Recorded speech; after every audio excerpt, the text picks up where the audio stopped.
primeiro século, pelo último apóstolo, o último apóstolo sobrevivente, João, o apóstolo João. Sim, o conhecido apóstolo do amor. Tem pessoas que confundem os Joões da Bíblia, né? Esse João, apóstolo, é o João, irmão de Tiago, filho de Zebedeu com Salomé. Tem gente que confunde com João Batista, né? E esse João é o João do Evangelho, do quarto Evangelho, que também é o João das Epístolas Gerais. É o mesmo João da primeira, segunda e terceira Epístolas Gerais. É o mesmo João. João apóstolo João. João era bispo, era superintendente da igreja, era pastor da igreja de Éfeso, quando foi capturado no final do primeiro século, por volta do ano 90, foi preso pelo imperador romano, Domiciano, e foi levado à condenação pelo imperador e foi deportado para o exílio numa ilha chamada Ilha de Patmos. Ali na Ilha de Patmos era colocado os condenados políticos, os ladrões, os assassinos, eram deportados para essa ilha. E João foi deportado para a Ilha de Patmos por pregar o Evangelho do Senhor. Então, a primeira coisa que eu começo a dizer é que pregar o Evangelho é uma atividade periculosa. Todos que pregam a verdade do Evangelho estão correndo risco, né, de mexer com os poderes do sistema mundano que odeia e se opõe a Jesus Cristo, nosso Senhor. E João foi parar na Ilha de Patmos, e lá na Ilha de Patmos ele recebe a revelação. E a revelação de João, ela se estrutura no tripé: as coisas que foram, as que são e as que hão de acontecer. Louvado seja Deus. Então nós temos a revelação de Deus. A partir do capítulo 4 do livro do Apocalipse, nós estamos diante do panorama das coisas que hão de acontecer. A partir do capítulo 4 do Apocalipse, nós estamos diante das coisas que vão acontecer ainda. São dentro de uma perspectiva futurista.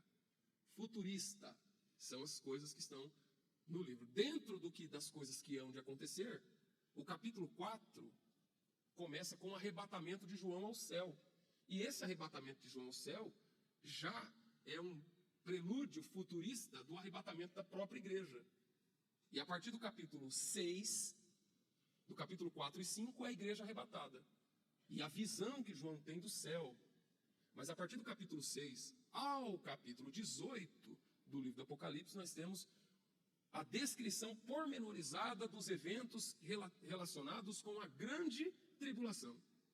Relacionado com os eventos da grande tribulação. E a grande tribulação, ela há de atingir o mundo todo. É a ira de Deus sobre a terra. É um período que durará 7 anos. Mas os desdobramentos desses 7 anos, desse período que nós conhecemos de grande tribulação, e mas para ser mais preciso ainda, essa grande tribulação ela vai acontecer na última metade desses 7 anos, que é 3 anos e meio. Mas para ser preciso, esses eventos detalhados na Escritura se desdobram em cima da revelação dos 7 selos, das 7 trombetas e das 7 taças que serão derramadas, as taças da ira de Deus. Então, os eventos desse período de 7 anos, em que haverá o governo do anticristo, haverá a manifestação do governo do anticristo, do falso profeta, a besta que sobe do mar, a besta que sobe da terra, o grande dragão vermelho, toda essa trindade satânica que estenderá os tentáculos pelo planeta, através de um sistema político, econômico e religioso que vai dominar o mundo globalmente. O que Nimrod não conseguiu fazer lá na Torre de Babel, vai acontecer, o anticristo, a política do anticristo vai conseguir fazer, que é implantar o globalismo total e governar o mundo por esse período. E durante essas 7 selos, 7 trombetas e 7 taças da ira de Deus, Deus vai agir na face da terra. Acontece que no texto que nós lemos, entre o capítulo 7 e o capítulo 6 e o capítulo 8, é uma parte da Bíblia que acontece uma transição. A transição entre o 7º selo e a primeira trombeta. Termina os 7 selos e começa a primeira trombeta. E conforme os selos são abertos, coisas vão acontecendo. Abre o primeiro selo, aí vem o cavalo branco, depois o cavalo vermelho, depois o cavalo amarelo, depois o cavalo preto, e vai abrindo selos. E quando chega no finalzinho do capítulo 7, para o capítulo 8, é uma transição entre os 7 selos para começar as 7 trombetas da ira, que serão tocadas, e para também que aconteça as coisas na face da terra. E entre o último selo e a primeira das trombetas, existe um evento que é o que eu quero trazer aqui nessa noite para vocês. Entre o 7º selo e a primeira trombeta da série de 7, aparece esse evento. E qual evento? Houve silêncio no céu por quase meia hora. Amém? Você entendendo? É um curso rápido de Apocalipse aqui, irmão. Isso é coisa de falar de domingo, né? Mas o Espírito vai dando, eu vou liberando o que o Espírito me impulsiona a dizer.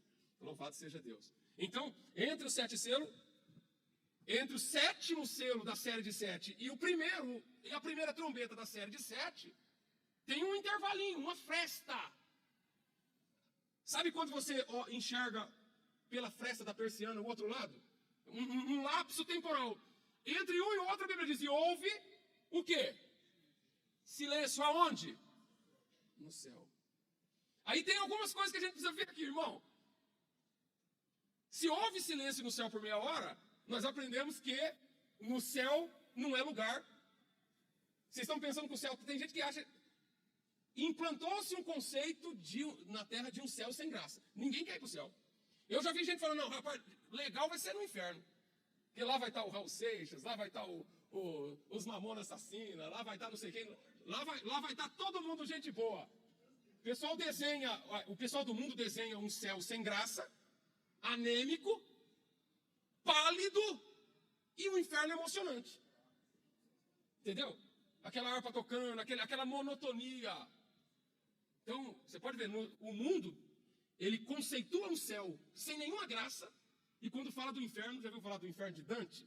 Entendeu? Então, eu coloco o inferno como se fosse assim, não, os camaradas mais descolados vai estar lá. Então, a primeira coisa, o céu fez silêncio por quanto? Quase meia hora. Não por meia hora, por quase, não deu nem meia hora. Significa que o céu não é lugar de silêncio. O céu não fica em silêncio. O céu não está parado. O céu não está calado. E João, nessa experiência de revelação espiritual, ele teve a oportunidade de sentir o silêncio do céu.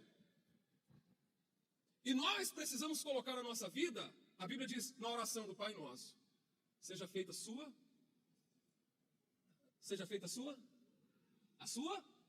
assim como, ou seja, a terra precisa espelhar o céu. O céu não está quieto. Sempre que você estiver numa situação difícil, você precisa, através do Espírito na tua vida, ouvir o som do barulho do céu. Você já viu como é gostoso? Tem coisa que a gente, quando a gente tem a oportunidade disso, você já viu como é gostoso o barulho do mar, das ondas do mar? Aquele barulho da chuva. Não causa uma sensação no organismo da gente? Uma das coisas mais gostosas quando a gente vai para a praia e fica lá, às vezes você senta no calçadão ali e fica em sintonia com aquele barulho, que não para nunca. Mas quando você vai de manhãzinha ali, ou à noite, o barulho fica... A sensação do barulho é maior. Eu estou dizendo isso porque depois que começa os carros a passar, ele atrapalha o barulho, você já começa a perder a percepção. Então, fez silêncio no céu por meia hora. Por quase meia hora. E se fez silêncio, uma coisa precisa... O que eu estou fazendo é um processo de reversão. Porque se fez silêncio, significa que não tem silêncio. E que a minha alma precisa desse renovo do barulho que vem do céu. Porque a vida na terra é estressante por natureza. A nossa vida é cheia de angústia, cheia de espinhos, cheia de desditas. Muitas vezes passamos por momentos de desgostos, de desalentos, de problemas que nós não temos como resolver. Quantas pessoas talvez estejam vivendo uma situação que não tem mão para resolver? Não tem, nenhuma das suas palavras são capazes de solucionar. Nenhuma das suas ações são capazes de mitigar o teu problema, de dirimir tua situação.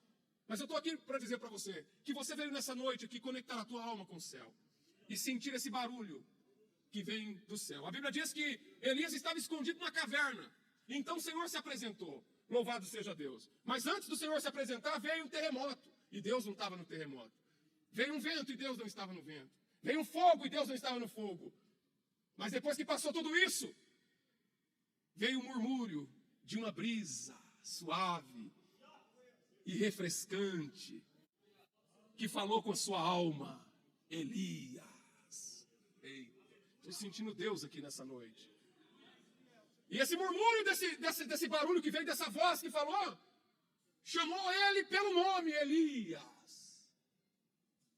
Louvado seja Deus. Você já viu o poder que tem quando você chama alguém pelo nome? Uma das coisas que a gente precisa aprender logo cedo é o quê? O nome das pessoas.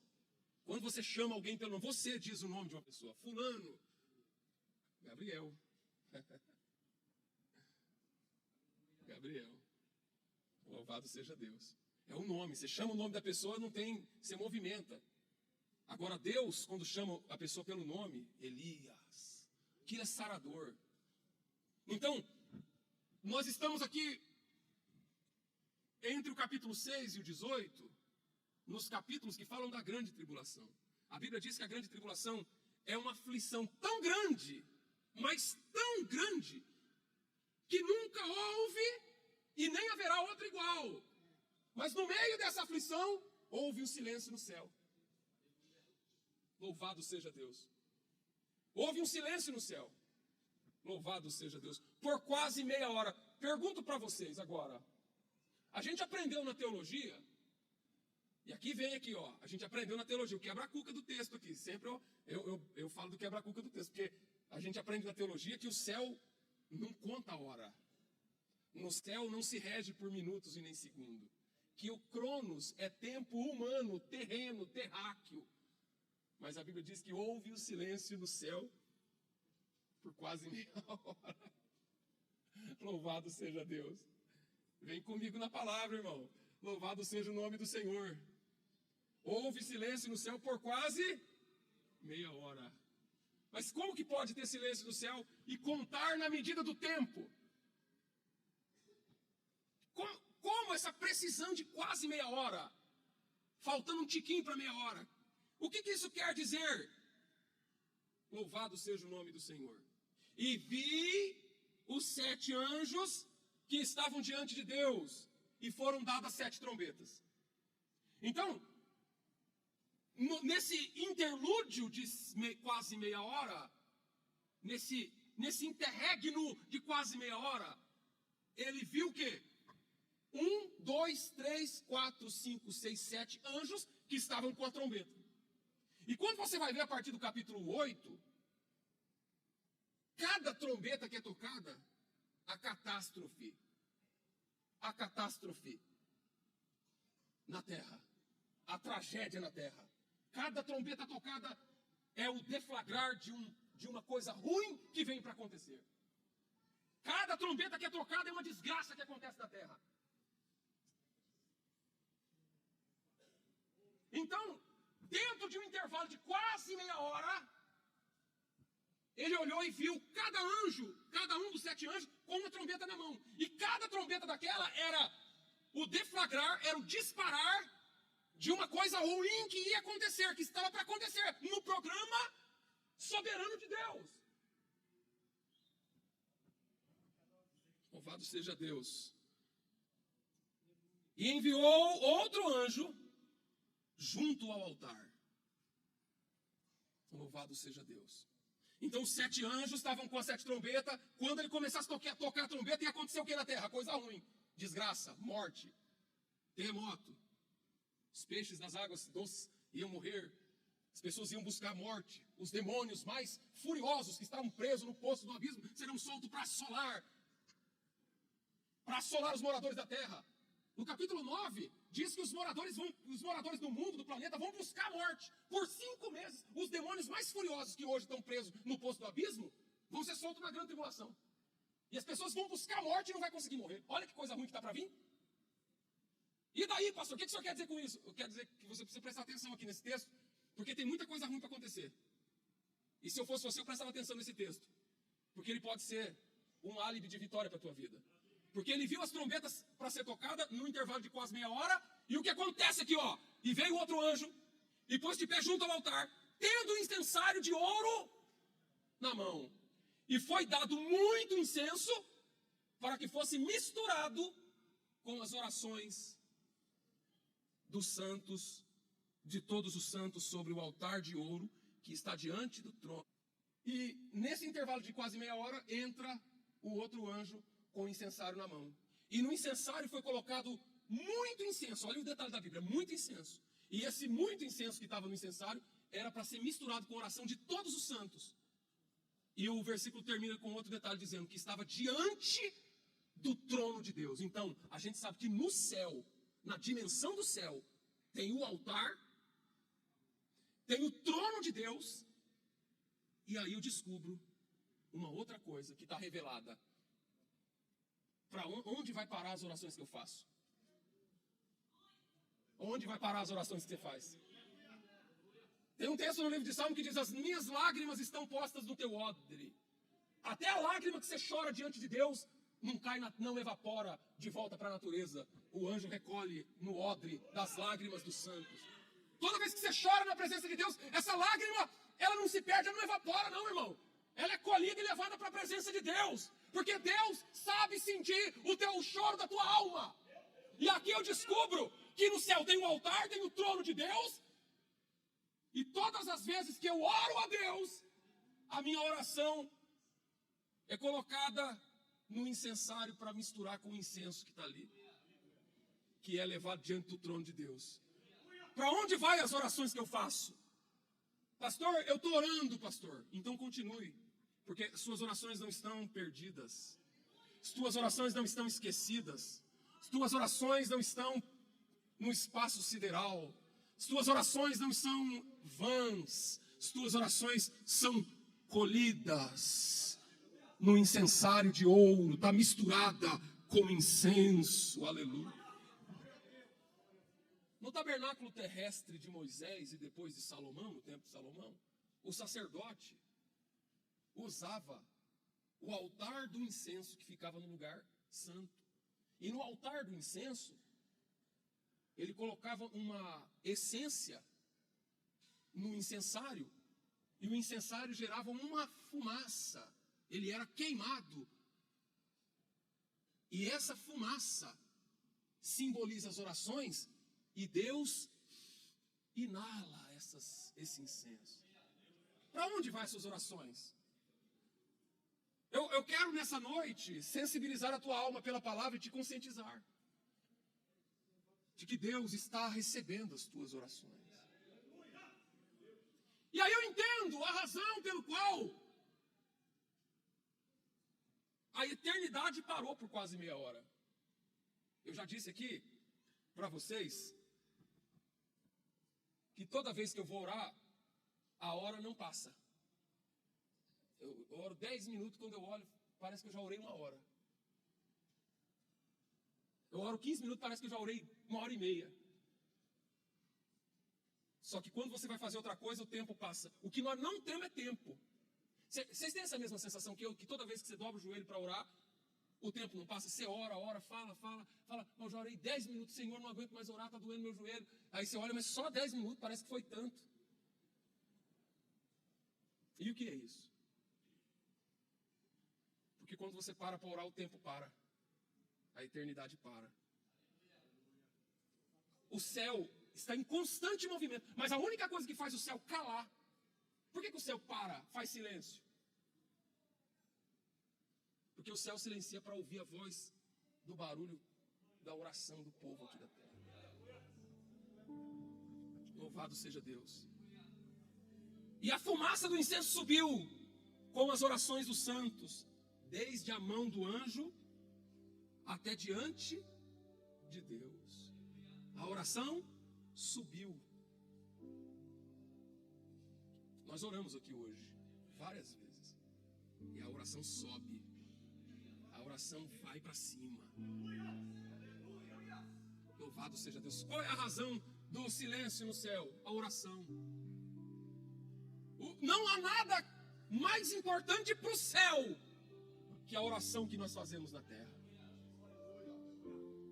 Eu acredito dentro de mim que existe um ministério de oração erguido por Deus na terra.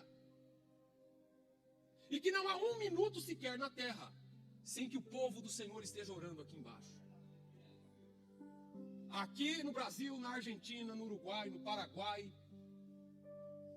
na Europa, na Itália, na Oceania, na Inglaterra, na África, na Coreia do Norte, na Coreia do Sul, na China, o povo santo do Senhor está orando continuamente.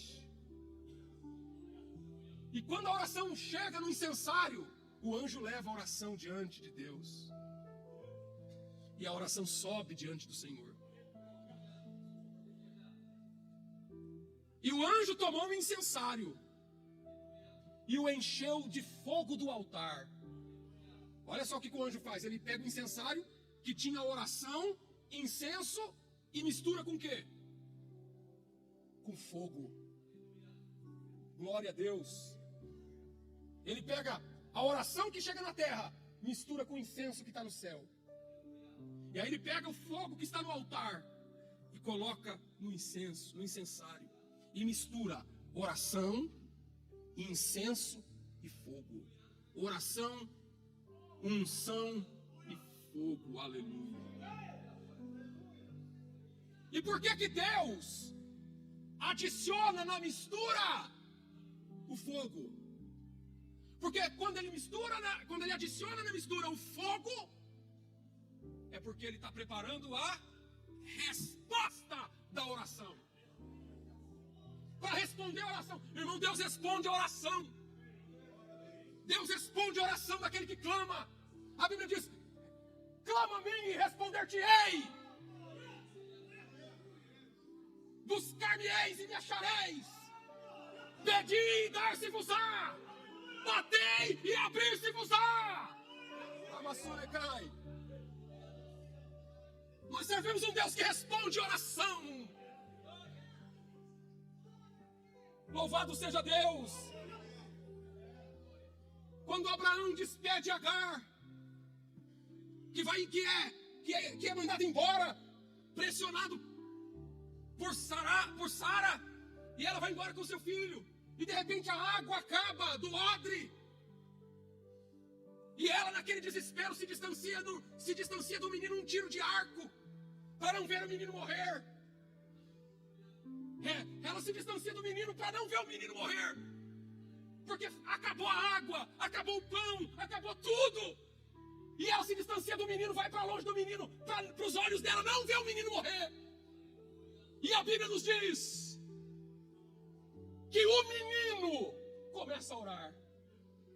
O menino começa a orar. O Ismael começa a orar. A mãe não tinha força para orar. A mãe perdeu a motivação para orar. Mas o menino começou a orar. A Bíblia diz assim, desse jeito. Ipsis literis. E Deus ouviu a oração do menino. Pergunto para o senhor, pergunto para a senhora. Onde foi que o menino aprendeu a orar? Deus ouve a oração de menino? Deus ouve a oração de criança? Não sabe nem orar. Porque às vezes a gente tem a ideia de que o pastor, chama o pastor para orar, chama o missionário para orar, ou aquela oração ungida. E a Bíblia diz que Deus ouviu a oração do menino. Experimenta orar por esse problema. Experimenta orar no meio dessa luta para ver se esse demônio não vai embora. Ore, irmão, para ver se essa enfermidade não vai bater em retirada. Ore para ver se Deus não vai te dar o livramento. Ore para ver se a porta não vai abrir. Experimenta orar e você vai ver. E aleluia, Deus operar na tua vida com poder e grande glória.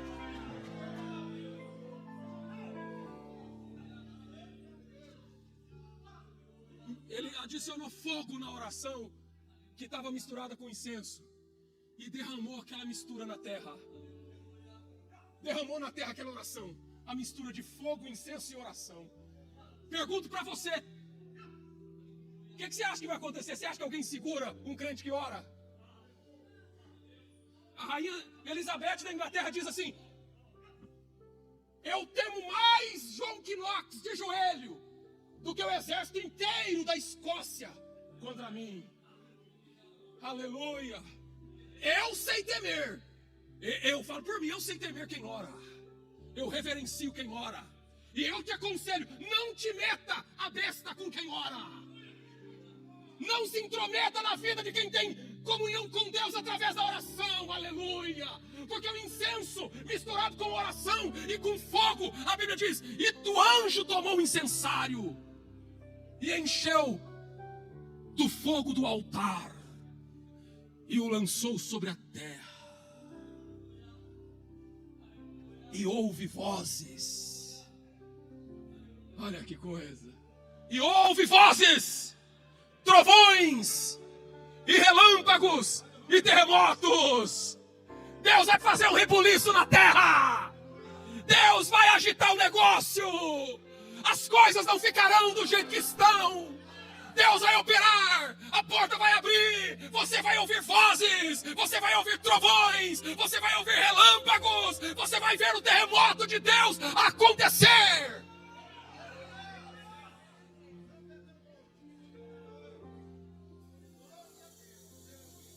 Louvado seja Deus. E os 7 anjos, que tinham as 7 trombetas, prepararam-se para tocá-las. Mas antes de tocá-las, a oração entrou na pauta. Para tudo. Não façam nada. Não faz nada. Irmão, perceba uma coisa. Experimente orar para você ver. Eu não sei qual é o teu dilema.